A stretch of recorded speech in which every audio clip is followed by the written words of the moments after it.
ఎందుకు పెద్దమ్మా చేయని తప్పుని మీ మీద వేసుకొని ఇంతలా బాధపడుతున్నావు? అసలు నువ్వేం చేయాలనుకుంటున్నావు? ఆద్య,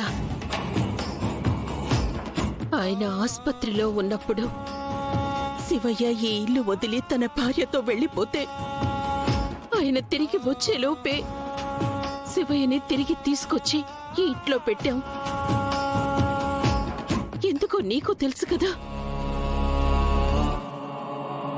తమ్ముడు లేకుండా ఆయన ఒక్క క్షణం కూడా ఉండలేరు. వాళ్ళిద్దరి ప్రాణం ఒక్కటే. వాళ్ళిద్దరూ విడిపోయే పరిస్థితి ఈ ఇంటికెప్పుడు రాకూడదు. పార్వతి చేసిన ఒక తప్పు వల్ల ఈ ఇల్లు ముక్కలవ్వకూడదు. నిజం చెప్పి ఈ ఇంట్లో కొత్త సమస్యల్ని సృష్టించలేను. అందుకే నేను ఈ నిర్ణయం తీసుకున్నాను. ఆయన నన్ను శిక్షించినా పర్వాలేదు, తమ్ముణ్ణి మాత్రం దూరం చేసుకోకూడదు. అందుకే ఇలా చేశాను ఆద్య.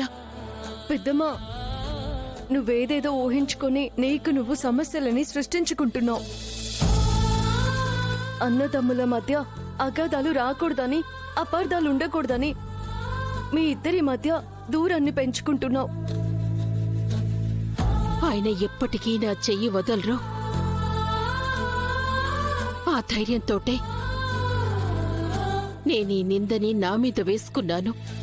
లేదు పెద్దమ్మా, తప్పు చేసిన వాళ్ళకి శిక్ష పడాల్సిందే.